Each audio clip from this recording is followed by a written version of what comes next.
ప్రజారోగ్య పరిరక్షణే ధ్యేయంగా వైసీపీ ప్రభుత్వం ముందుకు సాగుతోందని, ఇందులో భాగంగానే డాక్టర్ వైఎస్ఆర్ ఆరోగ్యశ్రీ పథకాన్ని 5 లక్షల నుండి 25 లక్షల వరకు పెంచి పేద, దిగువ మధ్యతరగతి ప్రజలకు మేలు చేకూర్చే విధంగా ప్రభుత్వం చర్యలు చేపట్టిందని ఎమ్మెల్యే రాచమల్లి శివప్రసాద్ రెడ్డి పేర్కొన్నారు. ఈ సందర్భంగా 4వ వార్డు కౌన్సిలర్ వరికోటి ఓబుల్ రెడ్డి ఆధ్వర్యంలో కొత్త ఫీచర్లతో రూపొందించిన స్మార్ట్ ఆరోగ్యశ్రీ కార్డులను 4వ వార్డులోని దాదాపు 100 మందికి పంపిణీ చేశారు. అదే ఆరోగ్యశ్రీనే, ఏ మార్పు లేదు. జగన్మోహన్ రెడ్డి వచ్చినాడు, ఇప్పుడు మార్పు జరిగింది. ఏం మార్పు జరిగిందమ్మా?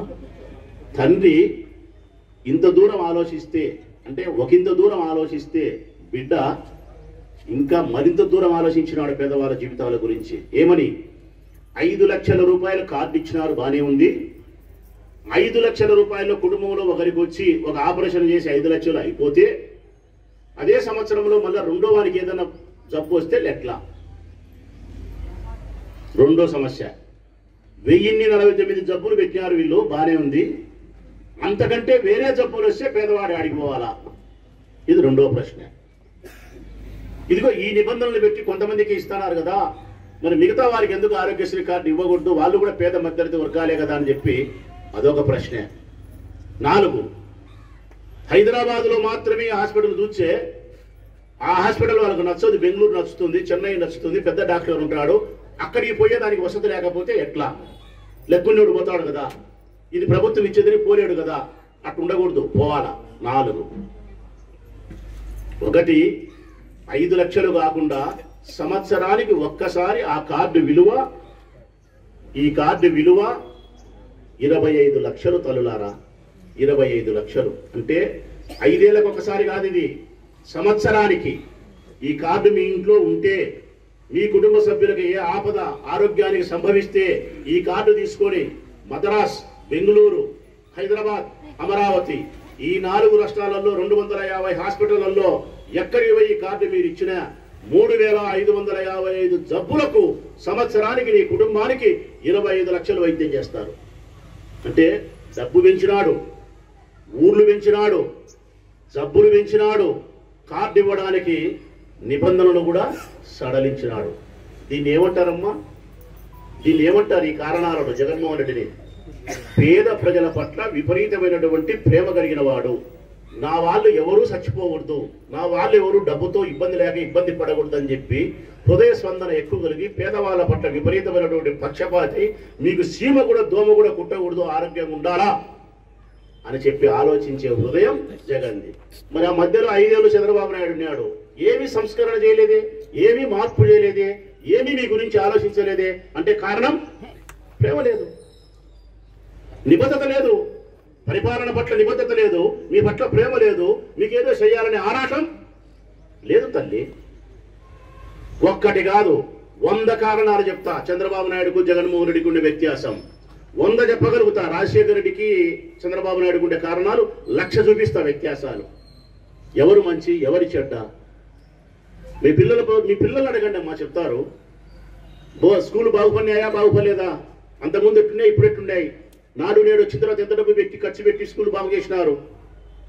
మీ పిల్లలు పనికి పంపకుండా బడికి పంపిస్తే 15,000 ఇచ్చినాడు, ఇంగ్లీష్ మీడియం ప్రవేశపెట్టాడు, ట్యాబులు ఇచ్చినాడు, డిజిటల్ ఎడ్యుకేషన్ తెచ్చినాడు, మంచి భోజనం పెట్టినాడు, బట్టలు, బూట్లు, సాక్సులు, మంచి పోషక విలువలైన ఆహారం, కంటి పరీక్ష, ఆపరేషన్లు, అద్దాలు, ఇవన్నీ మీ పిల్లలు చేసినాడు. మీ రుణాలే ఎత్తుకున్నాం, డాక్రా రుణాలే. చంద్రబాబు నాయుడు గాలికి వదిలేసినాడు మోసం చేసి. ఇప్పుడు జగను 160 కోట్ల బాకీ కట్టినాడు. ఒక ప్రభుత్వంలో ఉండే ఆడవాళ్ళది 54,000 మంది ఆడవాళ్లకు 160 కోట్లు. ఇప్పుడు జనవరి 21 ఇస్తున్నాడు, మళ్ళా లాస్ట్ విడత, మీకు 4వ విడత. మీ వడ్డీ 40 కోట్లు కట్టినాడు. వడ్డీ అసలు కలిపితే ప్రొద్దుటూరు నియోజకవర్గంలో 200 కోట్లు పెట్టినాడు. ఆడవాళ్ళ బాకీ, వివిధ రకాల బ్యాంకులలో మీరు చేసిన బాకీ అమ్మ. నాడు నేడు మన బడి కింద ఈ ఊరికి 50 కోట్లు ఇచ్చినాడు స్కూలు బాగు చేసేదానికి. 100 కోట్ల రూపాయలు 15,000తో ఇచ్చినాడు. ఇవన్నీ మీరు తెలుసుకోవాల్సిన అవసరం, ఆలోచించాల్సిన అవసరం ఉంది. పనికిమాల నా కొడుకులు తెలుగుదేశం వాళ్ళు వచ్చి పనికిమాల మాటలు ఏంటంటే చెప్పేది, ఈ ఒక్కటి మాట్లాడరు, ఈ ఒక్కటి చెప్పరు. విషం వేయాల నీళ్ళల్లో, ఒక చుక్క వేసే కలుషితం కావాలా. ఆ చుక్క ఏం తెలుసునా వేసేది? ఈ చేత్తో ఇచ్చినాడు, ఈ చేత్తో తీసుకుంటాను అల్లే జగను. నిత్యావసర వస్తువుల ధరలు పెరిగినాయి. నిత్యావసర వస్తువుల ధరలు జగన్ పెంచినాడమ్మా. తెలుగుదేశం పార్టీ వాళ్ళు చెప్పేది అబద్ధాలు కదా. తెలుగుదేశం పార్టీ వాళ్ళు చెప్పేదానికి నేను ప్రశ్న అడుగుతా ఉన్నా. నిత్యావసర వస్తువుల ధరలు బియ్యం కానీ, కందిపప్పు కానీ, నూనె కానీ ఏంటైనా సరే మనం ఆహారం తీసుకునే పదార్థాలకు సంబంధించిన వస్తువులు రాష్ట్ర ప్రభుత్వానికి సంబంధం ఉందే, కేంద్ర ప్రభుత్వానికి సంబంధం. పెంచినా తగ్గించినా నరేంద్ర మోడీ ప్రభుత్వానికి సంబంధం. పెంచితే ఆయనే తిట్టండి, తగ్గిస్తే ఆయనే పోడండి, మమ్మల్ని కాదు తల్లి. వీళ్ళు చెప్పేది అబద్ధం కూతలు కాదు. ఇంకొకటి మాట్లాడతారు, డీజిలు, పెట్రోలు, గ్యాసు ఇవన్నీ పెంచినాడు జగన్ అని. డీజిలు, పెట్రోలు, గ్యాసు ఇవన్నీ మేము పెంచే అధికారం ఉంది అమ్మా. ఒకవేళ మీకు తెలియదు, అవ్వకు తెలియదు, ఇంటికి పోయి మనవని అడగను, సాఫ్ట్వేర్ ఇంజనీర్ ఉంటాడు, చెప్తాడో చెప్పడో. లేకుంటే మనవరాలు అడగను, చదువుకుంటుంది, మీ ఉద్యోగం చేస్తుంది, చెప్తాది. లేదు చేసి తప్పు. డీజిల్ కానీ, పెట్రోల్ కానీ, గ్యాస్ కానీ ఇవన్నీ పెంచే ధరం రాష్ట్ర ప్రభుత్వాలకు లేదు, అన్ని కేంద్ర ప్రభుత్వానికి మాత్రమే ఉంటుంది. ఇతర దేశాల నుంచి వస్తుంది ముడి సరుకు, అదంతా కూడా చమురు సరుకులన్నీ కూడా మనకు సంబంధం లేదు, ఆయనకు సంబంధం ఉంది అని చెప్తాది. ఇది తప్పుడు కూతే కూర్చారు.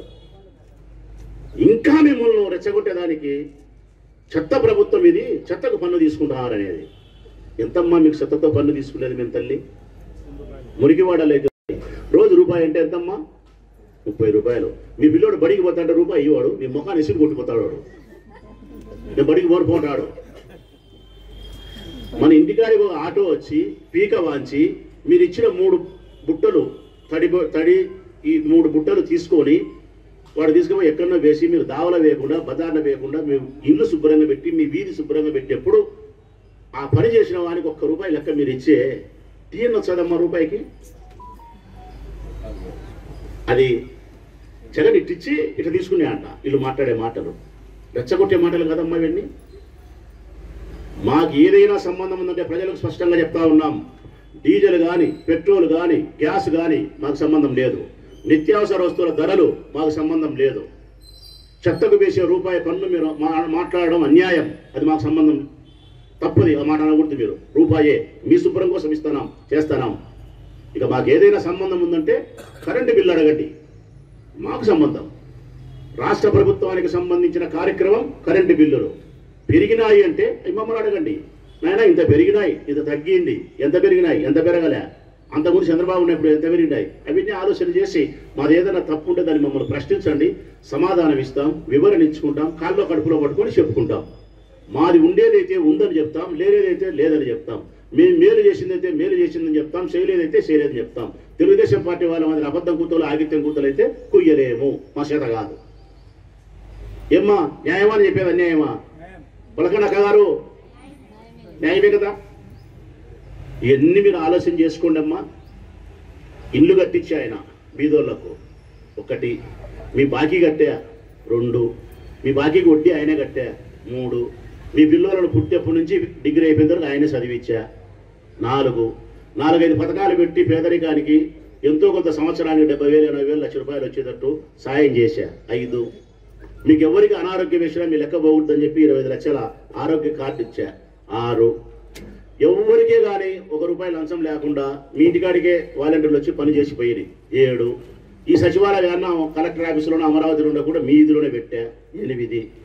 తెలుగుదేశం వాళ్ళకి అందరికీ పథకాలు ఇచ్చా 10. పెన్షన్ బడికి గుడికి పోయి కాయలు ఉండకుండా ముస్లిం ముతక కుంటోళ్ళు గుడ్డోళ్ళు మీ ఇంటికాడికే తెల్లారితోనే పంపించా 11.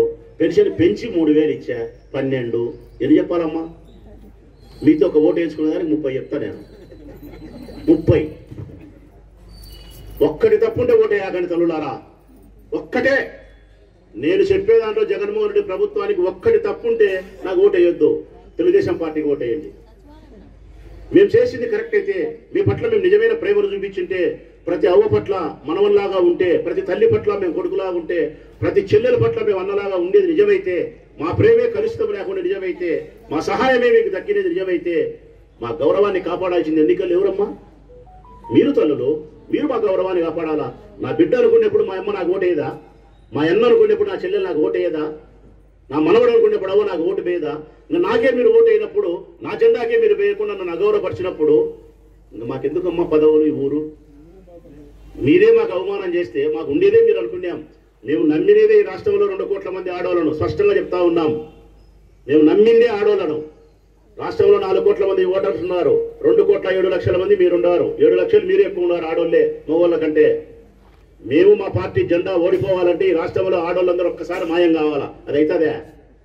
ఆడోళ్ళు మాయమేది లేదు, మా జెండా కనుమరుగేది లేదు. ఈ ఆడోళ్ళు ఎప్పటికీ ఉంటారు, మా జెండా ఎప్పటికీ ఉంటుంది.